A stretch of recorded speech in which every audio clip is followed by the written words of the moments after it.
on a couvert pratiquement toutes les questions. Reste la dernière question, c'est concernant la politique linguistique d'un État.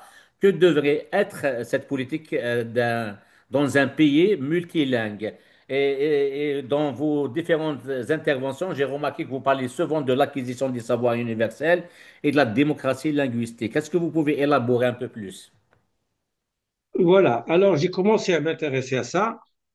J'ai publié ce livre, j'espère que tu peux le voir. Attends, je vais voir, hein. Multiculturalisme et unité nationale, des langues et des cultures en Algérie, de l'unité dans la diversité. Oui. Alors, mon objet, puisque je travaille pratiquement depuis les années Thanks. 90 sur la politique linguistique, c'est de dire que d'abord que la politique linguistique en Algérie a été chrysogène. C'est elle qui créait les problèmes. C'était pas elle qui réglait les problèmes. Alors qu'on avait besoin, bien évidemment, d'une politique linguistique qui serait une gestion rationnelle de ce pluralisme linguistique et culturel d'un État qui est très grand territorialement, c'est le plus grand d'Afrique.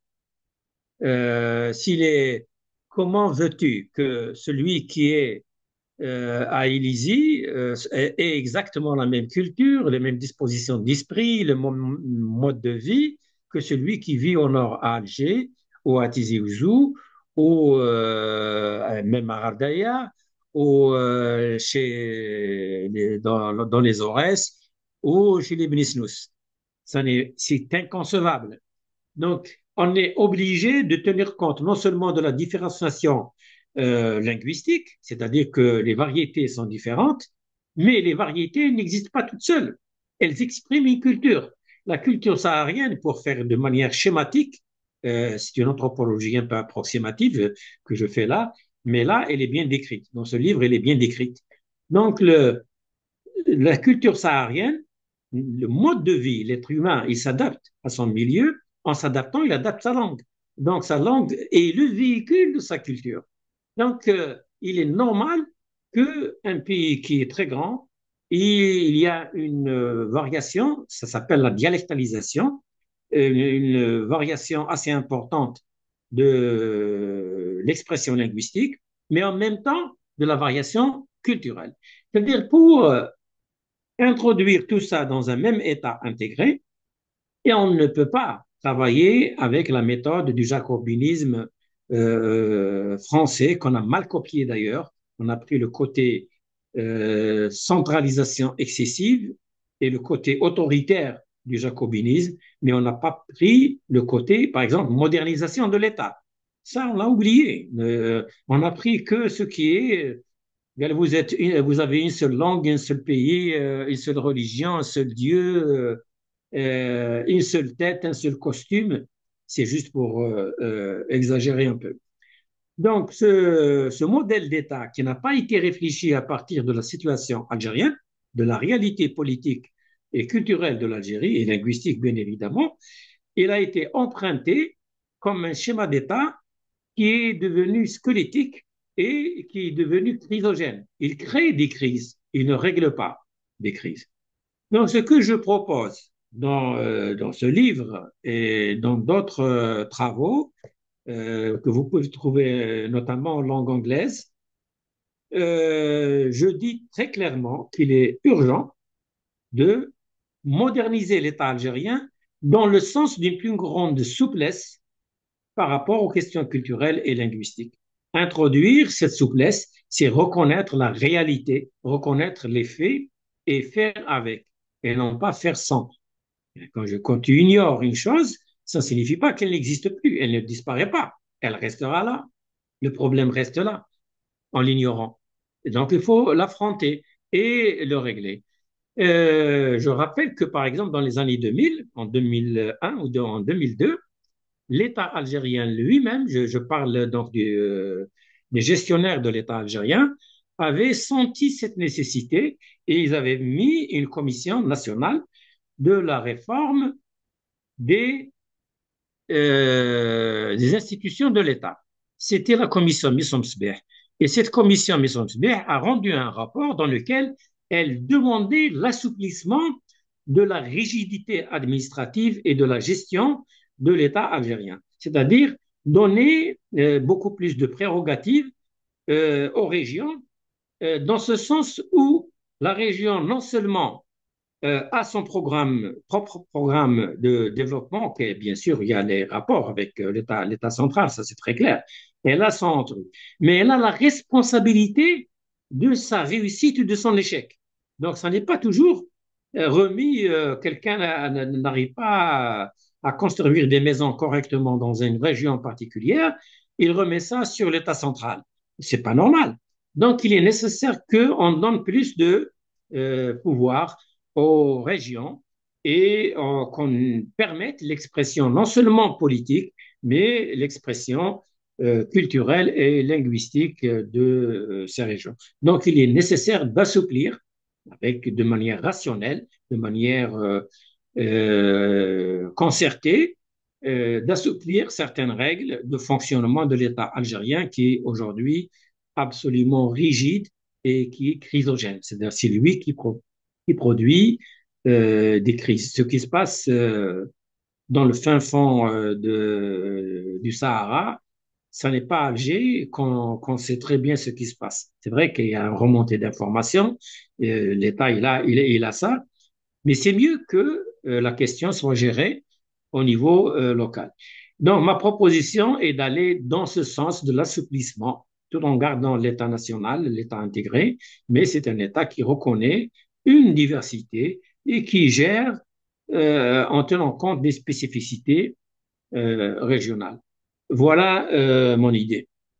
Donc voilà, merci beaucoup. Donc je finis avec une toute dernière question, toujours par rapport à cette politique, que devrait être cette politique linguistique de l'État? Vous l'avez bien expliqué. Donc, quels sont maintenant les effets, ces effets sur l'organisation administrative? Alors, là aussi, il faut une gestion, il faut une réflexion. L'État algérien, la politique linguistique, elle s'établit à partir d'un constat de la société, c'est-à-dire une étude sociologique des savoirs, de l'état des mentalités, etc. À partir de là, on choisit les langues étrangères qui nous conviennent, parce que le savoir sociologique, le savoir anthropologique, le savoir politique, le savoir administratif, gestionnaire, il n'est pas produit chez nous. Même s'il y a une production, elle ne constitue pas l'essentiel. Ce savoir-là, savoir scientifique, technique, mathématique, etc., il est en Occident essentiellement. Donc, on a besoin des langues occidentales pour développer les mentalités algériennes, pour développer les savoirs algériens, pour développer la rationalité algérienne. Et on a besoin aussi des langues maternelles, parce que les langues maternelles, c'est eux qui expriment notre être véritable, notre dignité et notre authenticité, si le terme est accepté, parce que c'est un thème qui est un peu très discuté dans le domaine de l'anthropologie. L'administration, elle peut continuer à être, par exemple, à s'exprimer en arabe moderne, mais en même temps que dans les régions, il faudra qu'elle puisse s'exprimer dans la langue de la région.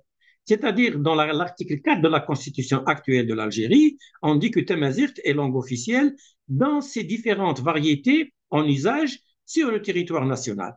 C'est-à-dire, on aura le mozabite qui sera officiel à Gardaïa, mais à côté, bien évidemment, d'une langue commune qui est l'arabe. Il est déjà là, on l'utilise, on profite de son utilisation après l'avoir bien évidemment modernisé et rendu très proche de notre arabe à nous et de notre tamazirt à nous. Il devient un arabe algérien. C'est déjà dit comme ça dans les dictionnaires occidentaux. On dit en arabe, on dit arabe algérien, on dit arabe saoudien, on dit arabe égyptien.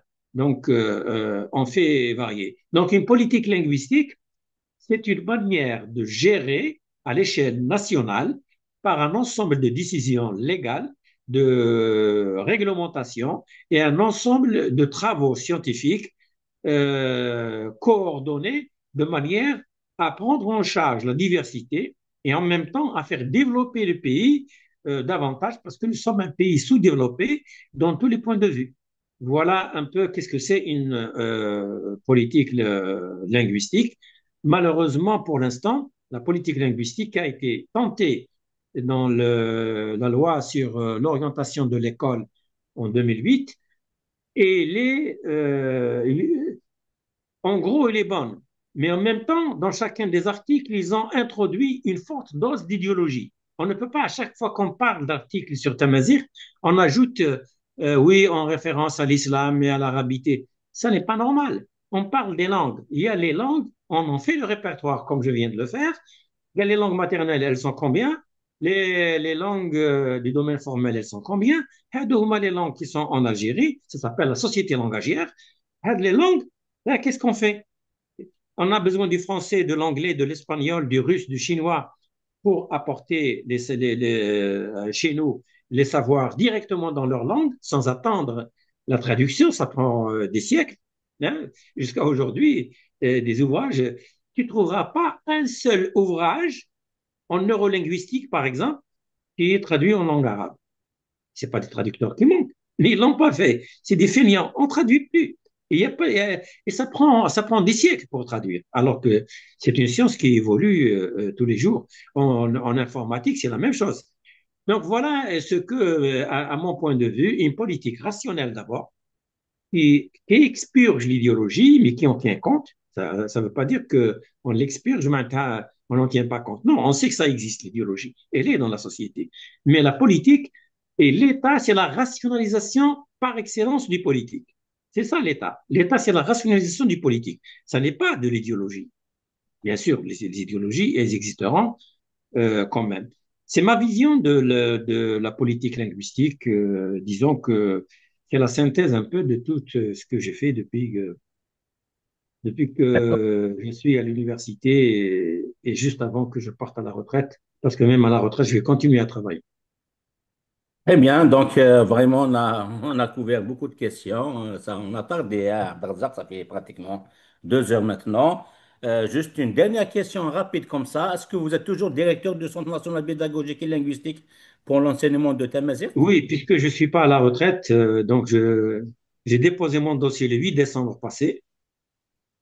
On m'a trouvé des trucs à Kinir, j'ai refait le dossier, je l'ai déposé, la CNR a répondu, mais je suis nommé par décret présidentiel, donc il est nécessaire qu'il y ait un décret de mise à la retraite. C'est le Premier ministre qui doit le signer.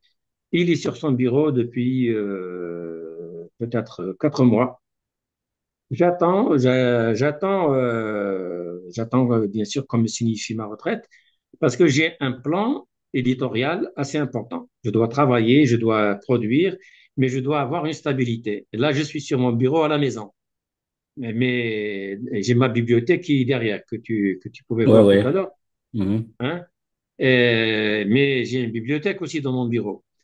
Donc, il faudra que je me stabilise. Je travaille avec les ordinateurs de la maison ou les ordinateurs du bureau. Et je transfère mes dossiers. Ça fait trop de C'est perturbations. c'est quand même étonnant qu'ils ne sont pas pressés à te mettre en retraite, d'autant plus vous êtes quelqu'un qui dit que Tamazight est une langue maternelle de personnes en Algérie, que la réalité socio-linguistique c'est plutôt Taqbayli, Tachaoui, Tamzavit. Comment ils ne sont pas pressés? Parce qu'ils sont en contresens de leur ligne éditoriale idéologique. Non, je pense que ça doit leur servir. Comment? D'accord. Ça doit leur servir. Ah oui, Certainement qu'ils trouvent un intérêt. Alors, deuxièmement, il y oui, a, je crois, une posture un peu caricaturale chez nous. oui, On pense oui, que tout le monde est mauvais. Je te dirais, euh, je ferai des confessions. J'ai oui, travaillé dans toutes les propositions de loi organique de Tamazirt. Et il y avait des gens de la Cour suprême, des gens du Premier ministère, des gens de la présidence, etc. Eh bien, détrompe-toi. On oui, se trompe énormément sur beaucoup de gens. Mais c'est pas la politique officielle. La oui, politique officielle, c'est une chose. Les individus, c'est autre chose. Les individus oui. sont un peu embarqués dans un truc. Les gens, ils ont une conscience. Il y a des gens qui sont très intelligents, qui connaissent bien l'histoire et qui disent les choses comme elles sont. Mais dans leur poste, ils ne peuvent pas le dire. Chacun est dans son poste, il est dans son poste, il agit dans le cadre d'une politique qui est celle de l'État, donc du pouvoir en place. Le pouvoir, il a une politique à lui, et la politique, ils sont obligés de l'exécuter. Ça ne veut pas dire qu'ils ne réfléchissent pas. Et même ces gens-là qui dirigent, ils ont une façon de voir les choses. Comment peux-tu interpréter, je suis né au Sénégal, c'est pas longtemps, durant le mois d'août, je crois, c'était juste après le 20 août, dans le musée des armées, un officier, un colonel, déclare que l'armée algérienne descend symboliquement de l'armée de Messinissa, de la Numidie. L'Algérie vient de la Numidie. Cette reconnaissance de paternité ou de descendance, si tu veux, est un changement symbolique fondamental. Les gens, ils étaient sur le phénicien, n'est-ce pas? Mhm. Les Phéniciens. Ils étaient les origines phéniciennes, les origines arabo-islamiques. Là, non. Même turc, parfois. Ils sont revendiqués. Non, il y a toutes les idéologies, et notamment des idéologies qui sont dans la haine de soi. Et est-ce que vous comprenez le fait que certains parents, de nombreux parents, refusent que leurs enfants apprennent Tamazight à l'école? Alors, je disais, en un clin d'œil, on a recruté, on a généralisé l'anglais, alors que Tamazight, qui est langue nationale et officielle, ça fait 25 ans. Elle n'a pas été généralisée. N'a pas été généralisée. Et que des enseignants et que des parents refusent, et que certaines administrations scolaires exigent une autorisation parentale pour que leur enfant rentre en classe de Tamazight, ça veut tout dire. Et on ferme les yeux. Le ministère de l'Éducation nationale ne dit rien. Langue nationale et officielle, motus et bouche cousue pour sa généralisation. L'anglais, langue étrangère, généralisé en l'espace de 3 mois. Ce qui me fait mal au cœur, le ministre de l'époque, qui a introduit l'anglais au primaire, il nous a dit qu'il a mis sur place une commission d'experts, entre guillemets, qui a proposé l'anglais au primaire. Quels sont ces experts? On aimerait bien les connaître. On aimerait bien débattre avec eux. Quels arguments ils nous ont donnés? Nous avons des arguments. Moi, j'ai des arguments pédagogiques, scientifiques.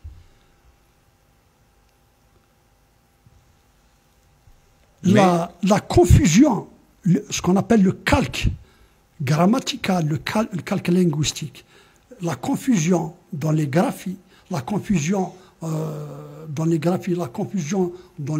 les prononciations. 4 graphies différentes. Le tamazight, l'arabe, le français et l'anglais, plutôt. Je reviens. Il ne faut pas que... Les Arabes, c'est prestigieux. Non, les Arabes, c'est les Arabes. Il y a des gens très bien, il y a des gens très mauvais, il y a de tout chez les Arabes. On travaille avec eux, les États arabes. L'Égypte n'est pas arabe. L'Égypte, il le dit, ils ne sont pas arabes, c'est des Égyptiens. Le Liban dit nous ne sommes pas arabes, nous sommes phéniciens. Même Bachar al-Assad avait dit nous sommes phéniciens, nous sommes des Syriaques, des Assyriens. Nous ne sommes pas Ouais. arabes. C'est-à-dire, être arabe, c'est l'ethnie. On n'est pas obligé d'être là-bas. Nous, on n'est pas venu d'Arabie, on n'avait pas besoin de venir de là-bas. C'est le contraire. Il y a des Berbères qui se sont installés, soit en Palestine, la Palestine elle-même n'est pas arabe d'ailleurs, et voilà, ils sont installés en Arabie ou là dans les pays du Golfe, etc. Mais ce sont des gens qui sont partis d'ici. Et même les récentes découvertes en Arabie, ils ont trouvé apparemment la première fois qu'ils ont trouvé un site d'une civilisation ancienne chez eux, j'ai oublié comment il s'appelle, toute la Euh, population qui était là-bas avait des gènes nord-africains. wow. Donc, eh bien oui, j'ouvre C'est, si tu veux, un chapitre, Ouais. on va jamais le clore. Donc, il y a eu des migrations, c'est-à-dire toutes les études anthropologiques, archéologiques, etc., ont démontré qu'il y a eu des migrations humaines du sud vers le nord. Mhm. Donc, Homo sapiens, il est né en Afrique, et en Afrique du Nord plus particulièrement, où l'homme, les humanoïdes, ils sont nés dans les grands lacs. Ce n'est pas, c'est le Kenya, c'est la Zambie, etc. Donc, ça n'est pas, il n'y a pas de migration attestée qui sont venues du nord vers le sud, notamment entre l'Asie, l'Europe, et c'est l'inverse qui a toujours eu lieu. Y compris les Phéniciens, ils sont partis donc du sud vers le nord, vers l'Europe, et c'est eux qui leur ont donné le nom d'Europe. Voilà, D'accord. donc cette histoire de parler berbère au Yémen, c'est une catastrophe idéologique et c'est une idiotie. Vous prenez le journal, le, comment il s'appelle déjà? Il y a une revue spécialisée et l'ethnologue ou l'ethnographe. Je crois que c'est l'ethnologue. Il s'appelle comme ça, ethnologue. Tu peux vérifier.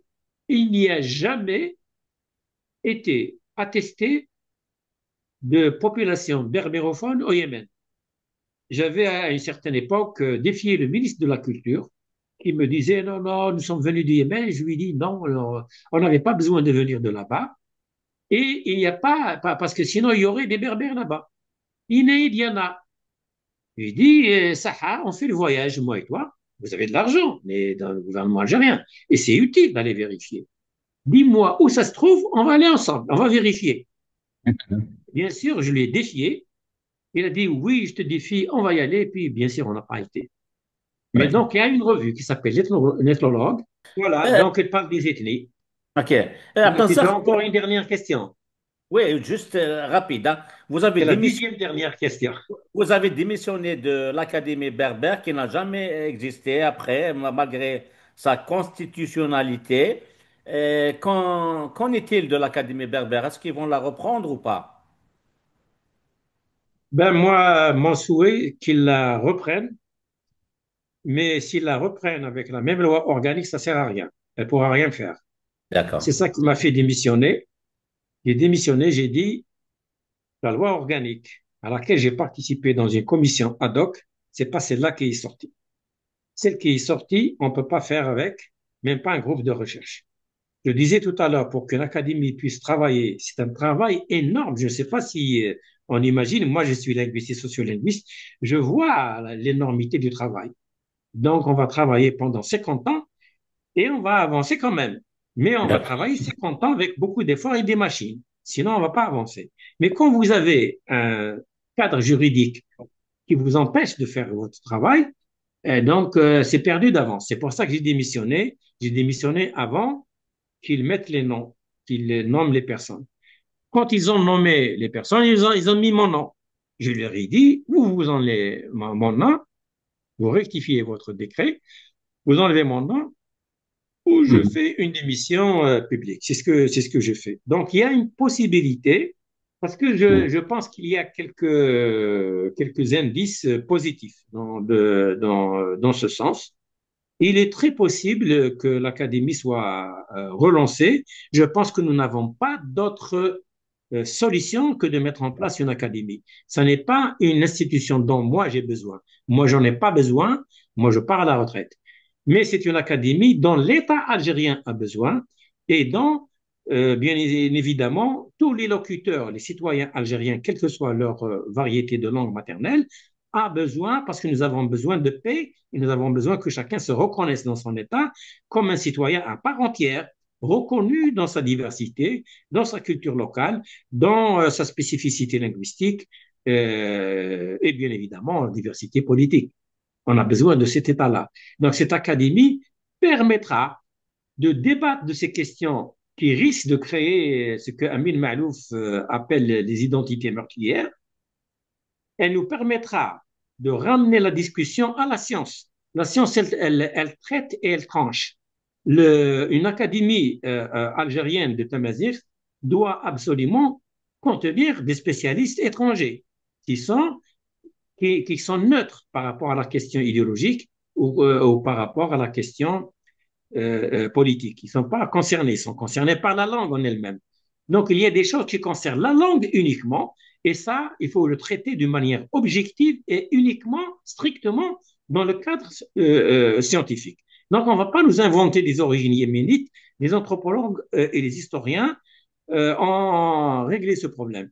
On ne va pas nous inventer une invasion de l'arabe dans le Kabyle. Les sémitisants ont montré qu'une bonne partie, c'est un patrimoine commun. Je ne vois pas pourquoi moi, berbérophone, je dois abandonner ma part de ce patrimoine qui m'appartient autant qu'il appartient à l'Arabie saoudite ou à l'Égyptien ou aux Hébreux. Donc, il m'appartient à moi aussi, je l'emploie. Donc, il n'y a que l'académie qui peut permettre ce débat. Ça va être un débat qui va s'apaiser progressivement. La politique gère les questions politiques d'ensemble. Elle gère la citoyenneté. Donc, il y a un lien, comme tu viens de le voir. Il y a un lien. Mhm. Mais la Mhm. politique peut de débattre de la question démocratique, de la question citoyenne. Et la citoyenneté signifie d'abord l'acceptation de la différence. Ici, quand on te parle de citoyenneté, on te parle de droits et de devoirs. Et on insiste plus sur les devoirs que sur les droits. Non, la citoyenneté, c'est l'acceptation de la différence. C'est ça le premier principe. Ensuite viendront les droits et les devoirs. Voilà comment, Voilà. mais l'Académie, je pense, ils sont en train d'y penser. D'après certains indices que j'interprète de manière un peu optimiste. Très bien. تلامك ذا مس عبد الرزاق الدراري ما نتفاهم سلايد تومي كفويرة ذا سلمت ذويين ذي ثوسني وين يشد نغار ثوثلايت ذا سوقيت فرانسيس بروفيسور دي زونيفرسيتي اون سيونس دي لونغاج et de la traductologie كني لا داغون ذا نمهال نوام مساغلنا وبيداغوجي ذو سنيلس ذو سلمذ نتمازيغ نا ديريكتور دو سونتر ناسيونال بيداغوجيك et linguistique pour l'enseignement de Tamazight. مازال نغالغو اسماعيلية ومينوث اسينير عبد الرزاق دوري ثنميرتي كتصاتص عبد الرزاق ميرثا رشيد. كيسيان مليل ذي تمليلي النظام ذي سنت النظام او دينير قيمة ذي ثلويث